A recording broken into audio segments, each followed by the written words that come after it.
పాపం చేసి గతించిపోయి మేము వారి దోష శిక్షను అనుభవించుచున్నాం. దాసులు మాకు ప్రభువులైరి, వారి వశములో నుండి విడిపింపగలవాడు ఎవడు. వీళ్ళు ఎంత ఫిలాసఫీ చెప్తున్నారు చూడండి.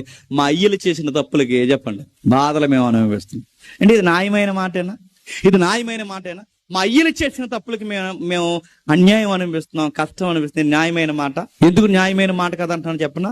ఒక మాట మీరు గమనించండి. తండ్రి బాగా తాగాడు అనుకోండి, కుటుంబంలో ఉన్న తండ్రి బాధ్యత మర్చిపోయి ఇంకా ఆడికి పిల్లలు ఆడికో బాధ్యత ఇంకేమి వీడికి గుర్తు రాకుండా వీడికి ఏం పట్టించుకుండా తాగి ఊగేస్తున్నాడు అనుకోండి. రోజుని వీడు బతుకున్నంత కాలం తాగి తాగి సంపాదన అంతా నాశనం చేసి ఈ రోడ్ల మీద పెదరాయిల్లాగా దొల్లేసి అది తాగేసి వీడి ఇష్టానుసారంగా వ్యవహరించి ఇలాగ పనికి మాన పనులకి వీడు మొత్తానికి తాగేసి పోసేసి డబ్బంతా అలాగ నాశనం చేసేస్తే దీని ఎఫెక్ట్ ఎవరి మీద పడుతుందండి? పిల్లల మీద పడుతుంది.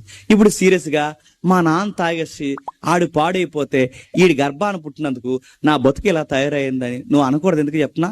నువ్వు ఒప్పుకున్నా ఒప్పుకోకపోయినా ఆ పేగును పంచుకుని పుట్టావు గనక ఆ ఎఫెక్ట్ నీ మీద పడుతుంది. నువ్వు పెద్ద సుభాష్ చంద్రబోస్లో తెరమీకి వచ్చి ఇది అన్యాయం, ఇది అక్రమం, వాళ్ళు చేసిన బాధకి నాకు సంబంధం ఏంటి అనుకో. ఒకవేళ నువ్వు అలా అంటే ఈ రైట్ కూడా నీకు వర్తించకూడదు. ఏ రైటు? ఇప్పుడు బాగా వినండి. తాగి తందనాలు ఆడితే దాని ఎఫెక్ట్ మీ అయ్యి చేసిన పని నీ మీద పడింది. అదే మీ అయ్యి నెలకు ₹1,00,000 సంపాదించి బాగా పోగేశాడు అనుకో, అప్పుడు ఆ ప్రతిఫలం ఎవరికి వస్తుంది?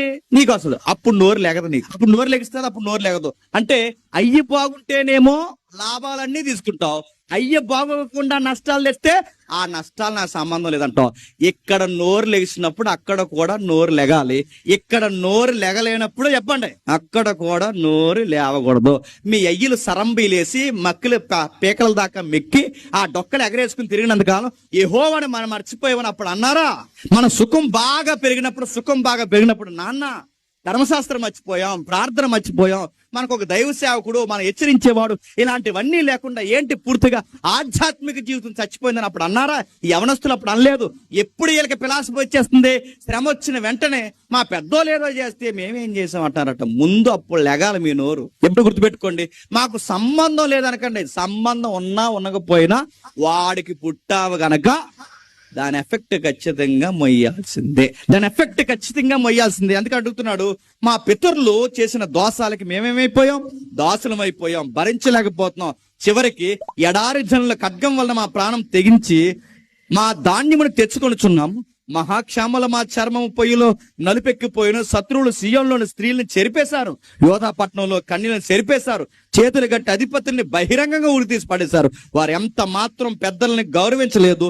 యవనస్తులకి తిరగట్రాయి కట్టేసి ఇసిరేశారు.